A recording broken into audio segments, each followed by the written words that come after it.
அன்புக்குரியவர்களே, நீங்கள் யார்? உங்களை எதற்காக கர்த்தர் தெரிந்து கொண்டார்? உங்களை குறித்து தேவனுடைய நோக்கம் என்ன என்பதை நீங்கள் புரிந்து கொள்வீர்கள் என்றால், உங்கள் இருதயங்களை அலைக்கழிக்கிற எல்லாவித எண்ணங்களிலிருந்து விடுதலை பெற்றவர்களாக, உங்களுடைய தோல்விகளிலிருந்து விடுதலை பெற்றவர்களாக, உங்களுடைய குழப்பங்களிலிருந்து விடுதலை பெற்றவர்களாக, உங்களுக்கு முன்பாக எதிர்மறையாய் காண்பிக்கப்படுகிற எல்லா விஷயங்களையும் நேர்மறையாய் மாற்றக்கூடிய சக்தி படைத்தவர்களாக நீங்கள் மாறுவீர்கள். என் அன்புக்குரியவர்களே, நாம் மரித்து போன இயேசுவை பிரசங்கிக்கவில்லை, நாம் இன்றைக்கு உயிரோடு கூட இருக்கிற இயேசுவை பிரசங்கித்துக் கொண்டிருக்கிறோம்.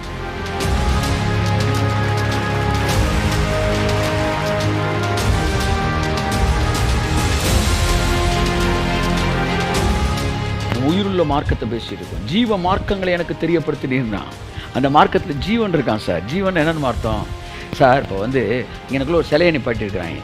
இப்படி அந்த சிலை இப்படியே தான் நின்றுக்கிட்டு இருக்கும் பாருங்க, இப்படியே தான் நின்றுக்கிட்டு இருக்கும். அது என்ன சட்டையை போட்டு அப்படி தான் நின்றுக்கிட்டு இருக்கும். ஆனால் என்ன, நான் இங்கே அசைஞ்சு பேசிகிட்டு இருக்கேன், இப்படி பேசிகிட்டு இருக்கேன், இப்படி பேசிகிட்டு இருக்கேன். ஏன்னா எனக்குள்ள ஜீவன் இருக்குது. அப்போ நீங்கள் போயிட்டு இருக்க மார்க்கம் இருக்குது பார்த்தீங்களா, அந்த மார்க்கத்தில் போகும்போது உங்கள் வாழ்க்கை அப்படியெல்லாம் இருக்காது, அப்படியே இருக்காது, மாறிக்கிட்டே இருக்கும், மாறிக்கிட்டே இருக்கும். ஏன்னா அது ஜீவ மார்க்கம். கை தட்டுங்க. அப்படியே ஒவ்வொரு நாளும் ஏதாச்சும் ஒன்று புதுசு புதுசாக நடந்துக்கிட்டே இருக்கும். கையை தட்டு. புதுசு புதுசாக வாழ்க்கையில் நடந்துகிட்டு இருக்கும்.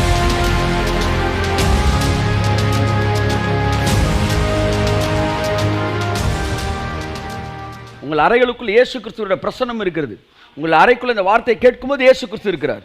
நீங்கள் பெற்றுக்கொள்ளுங்கள் அற்புதத்தை. ஆமென், ஆமென், ஆமென். அவருக்குள் ஜீவன் இருந்த அந்த ஜீவன் மனுஷருக்கு ஒளியாய் இருந்தது. அந்த ஒளி இருளிலே பிரகாசித்தது, இருளானது அதை பற்றி கொள்ளவில்லை. கரங்களை தட்டி கர்த்தருக்கு நன்றி சொல்லுவோம். ஆமென். பாருங்க, வார்த்தை இருந்ததா, வார்த்தைக்கு ஜீவன் இருந்துச்சான், ஜீவனுக்குள்ள ஒளி இருந்துச்சான். நீங்க பெற்றுக்கொள்ள இந்த வார்த்தைக்குள்ள என்னெல்லாம் இருக்கு பாருங்க. அந்த ஒளி மனுஷருக்கு இருளிலே பிரகாசிச்சான். உங்களுக்குள்ள வார்த்தை வந்துருச்சுன்னு வச்சுக்காங்களேன், நீங்கள் அந்த வார்த்தையை பெறும்போது இருள் போன்ற இந்த உலகத்தில் எதிர்மறையான ஆட்கள் மத்தியில் உங்கள் வாழ்க்கை மட்டும் பிரகாசிக்கும், பிரகாசிக்கும். ஏன்னா உங்களுக்குள்ள வார்த்தை இருந்தது. இருளானது அந்த ஒளியை பற்றி கொள்ள முடியவில்லை. ஒரு மொழிபெயர்ப்பு சொல்லுது, இருளானது அந்த ஒளியை ஓவர்டேக் பண்ண முடியல, இருளானது அந்த ஒளியை ஜெயிக்க முடியல.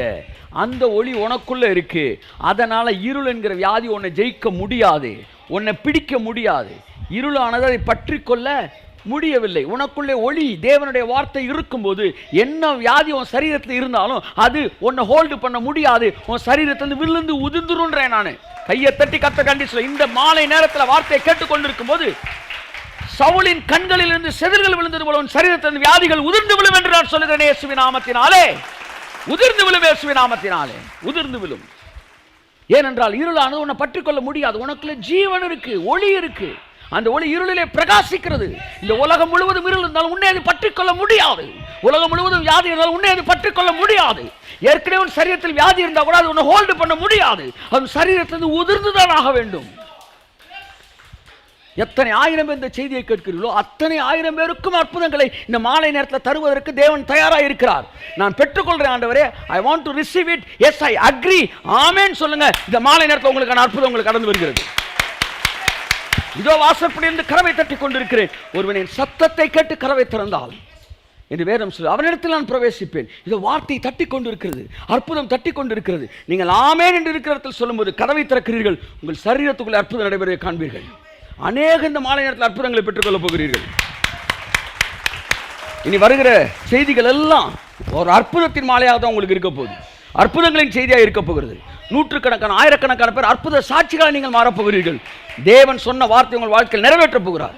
இன்னைக்கு மாலை உங்கள் வாழ்க்கையிலுக்கான அற்புதம் இயேசு கிறிஸ்து நாமத்தில் உங்கள் வீடுகளுக்குள்ளாய், சரீரங்களுக்குள்ளாய் கடந்து வந்திருக்கிறது. இருளானது அதை பற்றி கொள்ள முடியாது.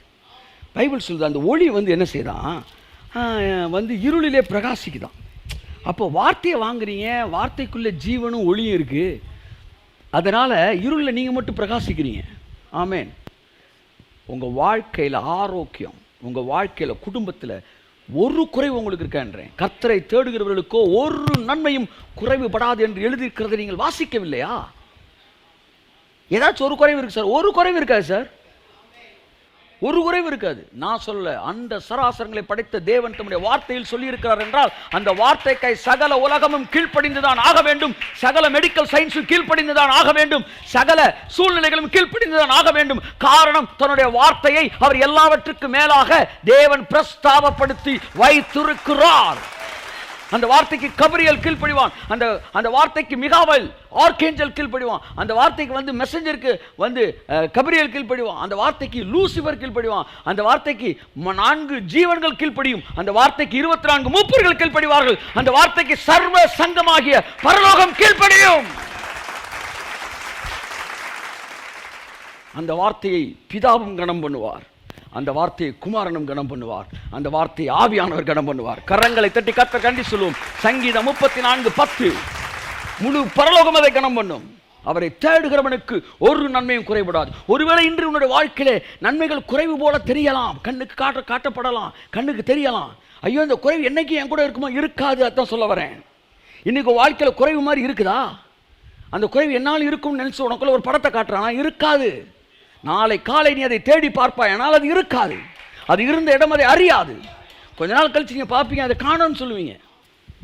என் அன்புக்குரியவர்களே, அந்த ஜீவன் மனுஷருக்கு ஒளியாக இருந்தது. பைபிள் சொல்லுது, அந்த ஜீவன், அவருக்குள் ஜீவன் இருந்தது, அந்த ஜீவன் தான் ஒளியாக இருந்துச்சு. இப்போ நீங்கள் சாட்சி எப்படி தெரியுமா இருக்க போகிறீங்க? உங்களுக்குள்ள ஒரு ஜீவன் இருக்கும் பாருங்க. அந்த ஜீவன் தான் உங்களை பார்க்குறவனுக்கு ஒரு பிரைட்டு. அந்த ஜீவன் என்ன? உயிர். உயிர் நாட் ஜஸ்ட் இன்னைக்கு இந்த உலகத்தான் சொல்கிறான் பார்த்தீங்களா, we are energetic people, self motivation. இதெல்லாம் ஜீவன் கிடையாது. இதெல்லாம் எப்படின்னா ஒரு வாழ்க்கையில் ஒரு 10% இழுத்துட்டு போகிறது, 10% எக்ஸ்ட்ரா கொடுக்கும். மனுஷனோட ஆயுசு நாட்கள் 70, பலத்தின் மீதினால் 80. அந்த செல்ஃப் மோட்டிவேஷன் ஒரு 10% எடுத்து கொடுக்கும். சரீர முயற்சி ஒரு அற்ப பிரயோஜனம். ஆனால் ஜீவன்றது வேற. ஜீவன்றது நான் ஸ்டாப்பு, கையை தட்டு, நோ எண்டு, அப்படியே ஊறிக்கிட்டே இருக்கும். ஒரு ஊற்றுல தண்ணி வந்துக்கிட்டே இருக்க மாதிரி உனக்குலாம் அந்த ஜீவன் ஊறிக்கொண்டே இருக்கும். அப்போ தொடர்ந்து அந்த ஒளியை பற்றி பைபிள் என்ன சொல்லுது? வாசிங்க. 9ஆம் வசனம். இதை உங்கள்கிட்ட கொஞ்சம் நான் பேச விரும்புகிறேன். உலகத்தில் எந்த மனுஷனையும் பிரகாசிப்பிக்கிற ஒளியே அந்த மெய்யான ஒளி. கரங்களை தட்டி கர்த்தர் கண்டி சொல்லுவோம். நாமே நாமே நாமே நாமே நாமே. பார்த்தீங்களா? உலகத்தில் எந்த மனுஷனையும் அந்த ஒளி வந்துருச்சுன்னா எவனையும் பிரகாசிக்க வைக்கும், எவனையும் பிரகாசிக்க வைக்கும். எந்த மனுஷனையும் பிரகாசிப்பிக்க ஒளி. முதலாவது ஒன்றை கண்டுபிடிக்க வேண்டும், நீங்கள் பிரகாசமாய் இருக்க வேண்டும் என்பதுதான் தேவனுடைய திட்டமாக இருக்கிறது. எந்த மனுஷனையும் பிரகாசிப்பிக்க வேண்டும் என்பது தேவனுடைய திட்டமாக இருக்கிறது. உங்களுடைய வாழ்க்கை மங்கி எறிகிற திரியாய் முடிய வேண்டும் என்பது தேவ திட்டம் அல்ல. உங்கள் வாழ்க்கை எரிந்து பிரகாசிக்கிற விளக்காய் இருக்க வேண்டும் என்பதுதான் தேவனுடைய திட்டம். நான் சொல்லுகிறேன் அன்பானவர்களே, வருகிற வருஷங்களில் உங்கள் வாழ்க்கை எரிந்து பிரகாசிக்கிற விளக்காக தான் இருக்க போகுது. உங்களை பார்க்குறவன் அப்படியே எரிஞ்சு பிரகாசிக்கிற விளக்குடா, வாழ்க்கையில் ஒரு குறைவில்லாத வேண்டானே என்று சொல்லக்கூடிய விதமாகத்தான் உங்கள் வாழ்க்கையை திட்டமிட்டு அமைத்து விட்டார். கையை தட்டு வருவர்கள். ஆமே ஆமே. எரிந்து பிரகாசிக்கிற விளக்கு. அப்போ பைபிள் சொல்லுது, அந்த ஒளி பூமியிலே எந்த மனுஷனையும் பிரகாசிப்பிக்கிற ஒளியாக இருக்குமா. நீங்கள் இந்த கோணலும் மாறுபாடும் இல்லை சந்தையிலிருந்து விட்டு விலகி ஜீவ வசனத்தை பிடித்து கொண்டு, கை தட்டுவதற்கு ஜீவ வசனத்தை பிடித்து கொண்டு இந்த உலகத்திலே சுடர்களைப் போல நீங்கள் பிரகாசிக்கும்படிக்கு கையை தட்டி கர்த்தர் கண்டி சொல்லுவோம். ஆமே நாமே நாமே நாமே நாமே. பிலிப்பியர் 2ஆம் அதிகாரம் 14ஆம் வசனம். நான் வீணாக ஓடினதும் வீணாக பிரயாசப்பட்டதும் இல்லை என்கிற மகிழ்ச்சி கிறிஸ்துவின் நாளில் எனக்கு உண்டாயிருப்பதற்கு ஜீவ வசனத்தை பிடித்து கொண்டு உலகத்திலே சுடர்களைப் போல பிரகாசிக்கிற நீங்கள் கோணலும் மாறுபாடும் உள்ள சந்ததியின் நடுவிலே குற்றமற்றவர்களும் கபடற்றவர்களும் தேவனுடைய மாசற்ற பிள்ளைகளாக இருக்கும்படி அப்படியே தொடர்ந்து போகுது. அப்போ என்னன்னா, ஜீவ வசனத்தை பிடிச்சுக்கிட்டா இந்த உலகத்தில் சுடர்களாக பிரகாசிப்பிக்கலாம். ஹல்லேலூயா. நீங்கள் மங்கி எறிகிற திரி அல்ல. உங்கள் வாழ்க்கை தோற்று போன ஒரு வாழ்க்கை அல்ல. உங்கள் வாழ்க்கை தோல்வியில் முடியாது, உங்கள் வாழ்க்கை கண்ணீரில் முடியாது, உங்கள் வாழ்க்கை கவலையில் முடியாது, உங்கள் வாழ்க்கை இழப்பில் முடியாது. உங்கள் வாழ்க்கை சுடர்களை போல பிரகாசிப்பதாகத்தான் இருக்கும். அதுதான் தேவனுடைய திட்டம். அப்படித்தான் உங்கள் வாழ்க்கை இருக்க போகுது. போய் திரும்பி பாருங்கள், உங்கள் வாழ்க்கை சுடரை போல பிரகாசிக்கிற வாழ்க்கை. வருகிற நாட்கள் உங்கள் வாழ்க்கை பிரகாசிக்க. இன்றைக்கு உங்கள் வாழ்க்கையில் இருக்க எதிர்மறையான காரியங்கள் மறைய போகிறது. எஸ், இந்த வார்த்தை கேட்டுக்கொண்டிருக்கும் போது அது மறைந்து கொண்டு இருக்கிறது. ஹல்லேலூயா ஹல்லேலூயா.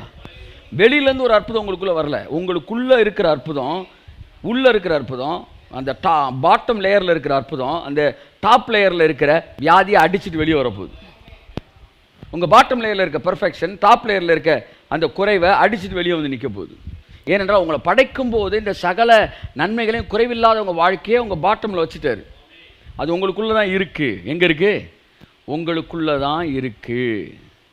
ஆமேன். அது வந்து இப்போ வெளியே வருது. வெளியே வர்ற வழியில் என்ன வியாதி இருந்தாலும் அதை தட்டி விட்டுட்டு இது வெளியே வந்துடும். அல்லேலூயா சொல்லுங்கள். ஹல்லேலூயா. அப்போ நீங்கள் பிரகாசிக்க வேண்டும் என்பதுதான் தேவனுடைய திட்டம். அதை மறந்துடாதீங்க. அதனால் உங்கள் வாழ்க்கையில் பிரகாசத்துக்கு எதிர்மறையாக எது இருந்தாலும் அதை அங்கீகரிக்காதீங்க. சொல்லுங்கள், அதை நான் ஏற்றுக்க மாட்டேன். பிசாசே, உனக்கு இங்கே இடம் இல்லை. ஏன்னா என் வாழ்க்கை பிரகாசிக்கிற வாழ்க்கை. கரங்களை தட்டி கர்த்தருக்கு நன்றி சொல்லுவோம். ஆமென். அப்போ பைபிள் சொல்லுது, உலகத்தில் வந்து எந்த மனுஷனையும் பிரகாசிக்கிற ஒளியே அந்த மெய்யான ஒளி. அப்போ அந்த ஒளி யாரை தான் பிரகாசிக்க வைக்குதான்? ஏதோ சிலரை மட்டும் பிரகாசிக்கிறது கிடையாதான், எந்த மனுஷனையும் பிரகாசிக்க வைக்குதான். அந்த ஒளி எங்கே இருக்கான்? அந்த வார்த்தையில் இருக்கான். அந்த வார்த்தையில் தான் ஜீவன் இருக்கான். ஜீவன் தான் ஒளியாக இருக்கான். அந்த ஒளி தான் உலகத்தில் வந்து எந்த மனுஷன், ஒருவேளை வாழ்க்கை எந்த விதமான எதிர்மறையான சூழ்நிலை இருக்கலாம். Sir, no hope sir, no hope sir, வந்து சட்டத்தின்படி எனக்கு வந்து ஹோப்பே இல்லை சார். சார், இந்த உலகத்துடைய பாரம்பரியத்தை வச்சு, உலகத்துடைய வழிமுறையை வச்சு பார்க்கும்போது என்னுடைய படிப்புக்கு ஹோப்பே இல்லை சார்.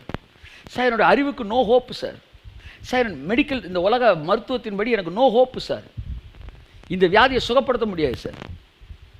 சார், கேன்சரை சுகப்படுத்த முடியாது, நோ ஹோப் சார் என்று சொல்லலாம். உலகத்தில் வந்து எந்த வியாதியையும் சுகப்படுத்துவதே அந்த மெய்யான ஒளி. உலகத்தில் வந்து எந்த குறைவையும் நிறைவாக்குவதே அந்த மெய்யான ஒளி. ஹல்லேலூயா. சில வருடங்களுக்கு முன்பாக ஒரு ஒரு ஒரு பெரிய டீச்சர், ஒரு டீப் டீச்சர், அதாவது அமெரிக்க ஐக்கிய நாடுகளில் இருக்கிறவர், ஒரு ஆழமான தேவனுடைய வார்த்தையை பிரசங்கிக்கிறவர். சமீப நாட்களிலே அவர் வந்து செல்ஃப் ரைச்சியஸ்னஸை ரொம்ப நாளாக பேசிக்கிட்டு இருந்தவர். நம்ம சுய கிரியைகள் மூலமாக தான் தேவன் நமக்கு அற்புதங்களை செய்கிறான்னு பேசிக்கிட்டு இருந்தவர்.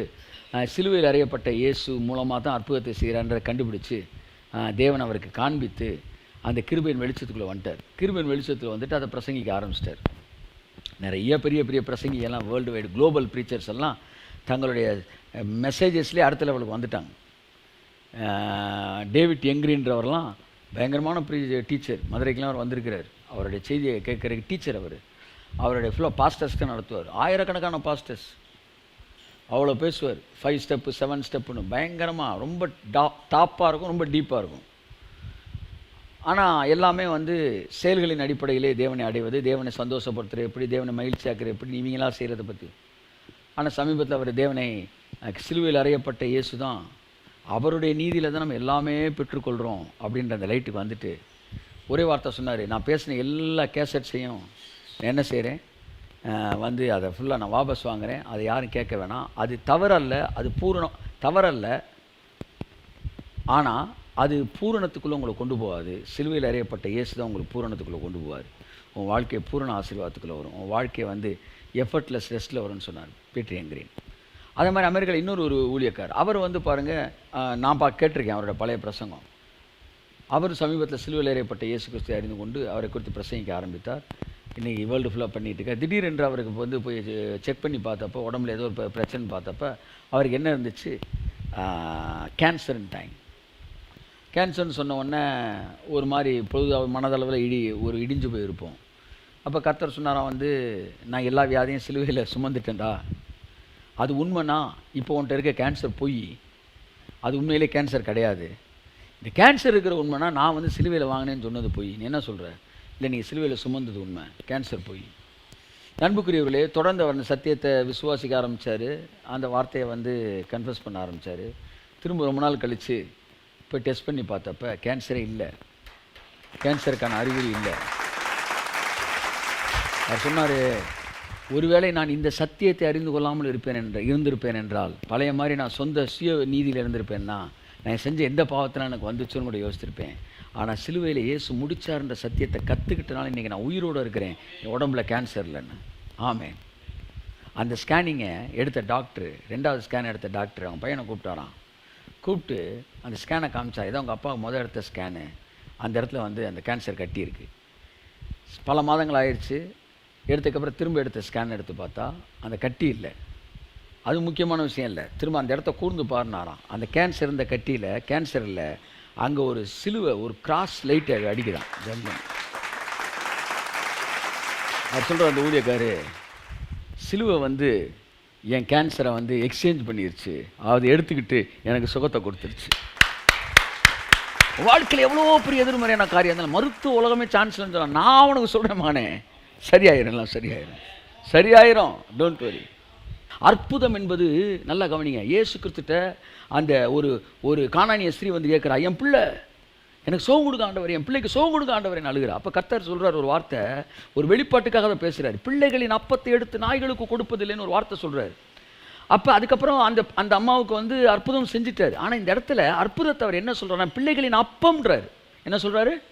பிள்ளைகளின் அப்பம்ன்றார். ஆவியானவர் என்கிட்ட சொன்னார், கேக்குன்னு சொல்லடா அப்படின்னாரு. இது என்ன ஜோக்கு மாதிரி இருக்கு ஆண்டவரே, கேக்குன்னு சொல்லலன்றீங்க, கேக்குன்னா என்ன அப்பம்னா என்ன அப்படின்னு நினச்சேன். கேக்குன்னா அதுக்கு அர்த்தமே வேறடா. கேக்குன்னா ஃபெஸ்டிவலுக்கு தாண்டா சாப்பிடுவீங்க, அப்பம்னா டெய்லி சாப்பிடுவீங்கடா. கையை தட்டுங்க. யூதர்கள் அவர்கள் தினசரி உணவு அப்பம். அப்போ கர்த்தர் என்ன சொல்ல வராரு, அற்புதங்கள் என்பது என்றைக்கோ நடக்கிற கிறிஸ்துமஸ் நியூ இயர் அன்னைக்கு நடக்கிற கேக்கு இல்லடா. அற்புதம் என்பது பிள்ளைகளின் அப்பம். கையை தட்டு. ஆமென். அது தினந்தோறும் நம்முடைய வாழ்க்கையில் புசிக்கிற அப்பமாக இருக்கிறது அற்புதம். கானானுக்கு இஸ்ரேல் ஜனங்கள் போகிற வழியில் அவங்களுக்கு மன்னா கொடுத்தார் கர்த்தர். 40 வருஷம் மன்னா கொடுத்தார். மன்னா என்பது என்ன சொல்லுங்க? உணவா அற்புதமா? அப்படின்னா அது உணவு தான். ஆனால் அவனுக்கு கிடைச்சது அற்புதமாக கிடைச்சிச்சு வனாந்திரத்தில். ஸோ மன்னா என்பது அற்புதம், மன்னா என்பது உணவு. அப்படின்னா என்ன சொல்ல வரீங்க? கிறிஸ்தவனுக்கு அற்புதம் தான் உணவு மாதிரி தான் அற்புதம் அவனுக்கு. அதனால் அவன் வாழ்க்கையில் ஒன்றை விட பெரிய விஷயம் எதுவுமே கிடையாதுயா. உனக்காண்டி தேவன் எதை வேணாலும் செய்வார். மெடிக்கல் சயின்ஸை மாற்றுவார், வந்து ஜாக்கிரபியை மாற்றுவார், இந்த பூலோகத்தோட அமைப்பை மாற்றுவார். உனக்காக வந்து சூரியனை நிறுத்தியிருக்கிறார், ஒரு மனிதனுடைய சொல் கேட்டு நிறுத்தியிருக்கிறார். உங்களுக்காக தேவன் எக்கனாமியை மாற்றுவார், உங்களுக்காண்டி இயற்கையை மாற்றுவார்.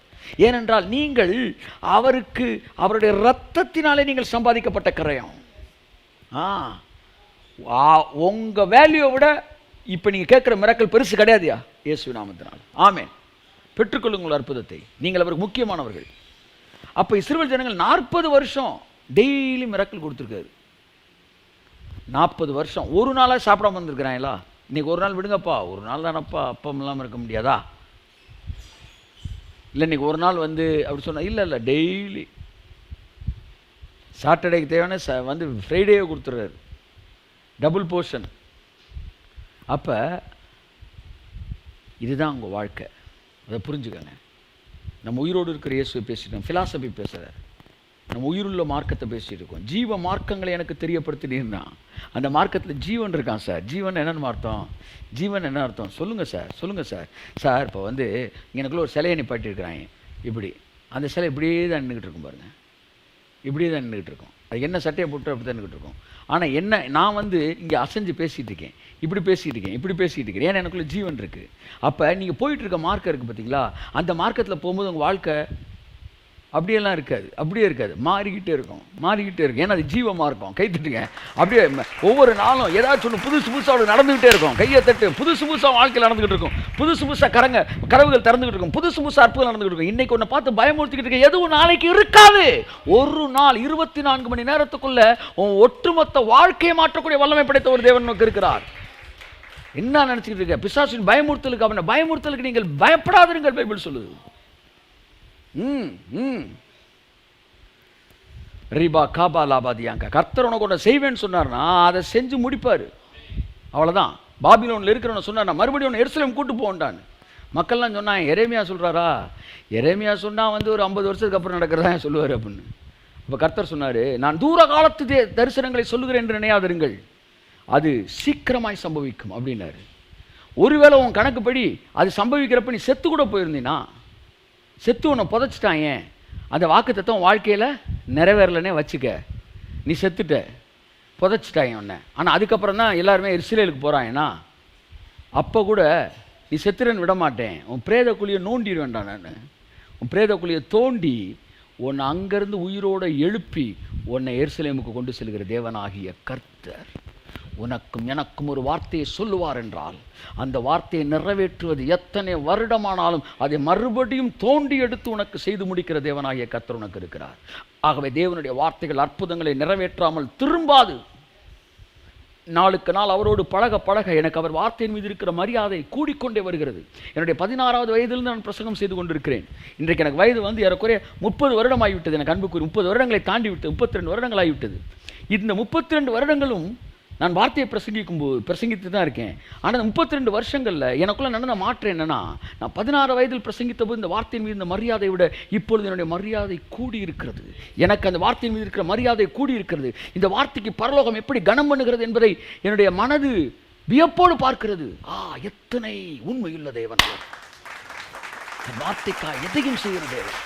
இஸ்ரவேலிலே உள்ள பைபிள் சொல்லுது, பெத்லகேமே நீ வந்து இஸ்ரவேலுக்குள்ளே மிக சிறிய ஒரு பட்டணமாக இருந்தாலும் உன்னை வந்து தேவன் வந்து அதிலே வந்து பெருசாக உன்னை உயர்த்துவார். பெத்லகேம்ன்றத ஒரு சின்ன கிராமம். அந்த கிராமத்தை பற்றி ஒரு ப்ராஃபெட் சொல்கிறார். உன்னை தான் வந்து இந்த எருசலேமில் இந்த இஸ்ரவேல் தேசத்தில் பெரிய எல்லாரும் சொல்லக்கூடிய இடத்துக்கு கொண்டு போயினார். உன்னிடத்தில் இரட்சகர் பிறப்பார் அப்படின்ட்டு. அந்த சராசரங்களை இந்த பூமி முழுவதையும் மாற்றக்கூடிய இந்த இரட்சகர் உன்கிட்ட தான் பிறப்பார்ன்றார். பெத்லகேமில் பிறப்பார். ஆனால் மரியாள் கர்ப்பவதியாக இருந்தப்ப மரியாள் பெத்லகேமில் இல்லை. அந்த அம்மா பெத்லகேம் இருக்கிற இடத்துலேருந்து 1200 அடி கீழாக இருக்கிற வேற ஒரு இடத்துல இருக்கிறாங்க. இந்த அம்மா வந்து குழந்தை பிறணும்னா பெத்லகேமில் பிறக்கணும். அப்போ 1200 அடி மேலே போகணும், ட்ராவல் பண்ணணும். என்ன சொல்லி கூப்பிட்டாலும் நம்ம வர முடியாது, அப்படி சூழ்நிலை. அப்போ தான் ரோம சாம்ராஜ்யத்திலேருந்து ஒரு கட்டளை பிறப்பிக்கிறது, அகுஸ்திராயனால் உலகமெங்கும் குடிமதிப்பு எழுதப்பட வேண்டும் என்று. அவன் பிறந்த ஊருக்கு போகணுன்றாங்க. இப்போ வேறு வழியே இல்லை. இந்த அம்மா என்ன செய்யணும்? பெத்லகேம் போய் தான் ஆகணும். அப்படியே அந்த அம்மா வந்து 1200 அடி உயரமுள்ள அந்த பெத்லகேமுக்கு நேராக கடந்து செல்கிறாங்க. இந்த ஒரே ஒரு ஆளை நகட்டி அங்கே கொண்டு போய் குழந்தை பெற வைக்கிறதுக்கு ஒரு நாட்டையே அசைச்சார் தேவன். கை தட்டுங்க. என்ன தேவன் உனக்கு ஒரு வார்த்தையை கொடுத்துட்டாருன்னா அதை நிறைவேற்றுறக்காண்டி இந்த நாட்டையே அசைப்பார்ன்றேன். நான் நாட்டை அசைப்பார், உலகத்தை அசைப்பார். ஒரு விசை வானத்தை பூமியும் நான் அசைப்பேன், என் வார்த்தையை நிறைவேற்றுவேன். தேவன் பயப்படாது. எதிர்மறையான காரியங்களை பற்றி பயப்படாது. வார்த்தை இந்த வாழ்க்கையில் நிலையான காரியங்கள் உனக்கு ஏற்படுத்தும், நிரந்தரமானதை ஏற்படுத்தும். அல்லையா சொல்லுங்க. ஆமென். உலகத்தில் வந்து எந்த மனுஷனையும் பிரகாசிப்பிக்கிற ஒளியாம். அப்படின்னா என்ன அர்த்தம்னா, எந்த எதிர்மறையானதையும் மாற்றும், எந்த அதாவது மலைகளையும் பெயர்க்கும். எந்த மனுஷன்னா அதில் பேதை இருக்கலாம், எந்த மனுஷனையும் பிரகாசிப்பிக்கிற செய்கிற ஒளியாம். அதில் பேதை இருக்கலாம், அதில் வந்து பாருங்கள் வந்து கீழ்ப்படியாதவன் இருக்கலாம், அதில் எதிர்த்து பேசுறவன் இருக்கலாம், அதில் வந்து பலவீனமானவன் இருக்கலாம். ஆனால் பைபிள் சொல்லுது அந்த ஒளி எந்த மனுஷனையும் பிரகாசிப்பிக்க வச்சிடும். அதனால் வார்த்தைக்கு முன்னாடி மாற்றப்பட முடியாதுன்னு எதுவுமே கிடையாது. அந்த இயேசு கிறிஸ்து மாலை நேரத்தை எல்லாவற்றையும் மாற்றுவதற்காக வந்திருக்கிறார். அதனால் நீ என்ன நினைக்காத, இதெல்லாம் மாற்ற முடியாது, அதெல்லாம் மாற்ற முடியாது, எதுவுமே கிடையாது. உலகத்தில் வந்து எந்த மனுஷனையும் பிரகாசிப்பிக்க செய்யும். உலகத்தில் வந்து எந்த பிரச்சனையும் எந்த சூழ்நிலையும் மாற்றி பிரகாசிப்பிக்க வைக்க முடியும். உலகத்தில் வந்து எந்த வியாதியையும் மாற்ற அவரால் முடியும். உலகத்தில் வந்து எந்த பிரச்சனையும் அவரால் மாற்ற முடியும். எந்த மனுஷனையும் பிரகாசிப்பிக்க. அப்படின்னா என்ன அர்த்தம்னா, அவரால் எல்லா சூழ்நிலையும் ஹேண்டில் பண்ணி எல்லாத்தையுமே மாற்ற முடியும். அவ்வளோதான். ஆமென் சொல்லுவோம். ஆகவே அன்புக்குரியவர்களே, எந்த மனுஷனையும் அவர் பிரகாசிப்பிக்கிற தேவனாய் இருக்கிறார். ஆகவே அந்த வார்த்தை உங்களுக்குள்ளே வந்திருக்கு. அந்த தேவன் இன்றைக்கு உங்களுக்கு அற்புதம் செய்ய காத்திருக்கிறார். ஸோ அதுதான் இன்றைய வார்த்தை. ஸோ நீங்கள் அவரை நோக்கி பார்த்த முகங்கள் வெட்கப்பட்டே போவதில்லை, நீங்கள் பிரகாசம் அடைவீர்கள். மறுபடியும் பிரகாசம்ன்ற வார்த்தை உங்களுக்கு வருது. உங்களை பிரகாசிக்க செய்கிற தேவன். ஆமேன், ஆமேன், ஆமேன். தூங்குற நீ மரித்தோரை விட்டு எழும்பிரு, கிறிஸ்து உன்னை பிரகாசிப்பிப்பார். நீ படுத்து கிடக்கிற, எல்லாம் டெட் பாடி, நீயும் படுத்து கிடக்கிற. பார்த்த உடனே எல்லாம் டெட் பாடி, நீயும் டெட் பாடி நான் நினச்சிக்கிட்டு இருக்கிறான். ஆனால் அது வேற, நீ வேற. அதெல்லாம் உயிர் இல்லாத பாடி, நீ உயிரோடு நீ படுத்திருக்க, ஆனால் உனக்குள்ள உயிர் இருக்குது. அப்படி தான் அவன் பிரச்சனைலாம் வேற, அதே மாதிரி தான் உன் பிரச்சனை அவன் நினச்சிக்கிட்டு இருக்கான். அது வேற, அது மாற்றப்பட முடியாது, இது மாறக்கூடியது. ஏன்னா உனக்குள்ளே ஜீவன் இருக்கிறது. கையை தட்டி ஒரு கத்திரண்டு சொல்லுமாமே. ஆகவே என் வாழ்க்கையில் மாற்றப்பட முடியாதுன்னு எதுவுமே நினைக்காதீங்க.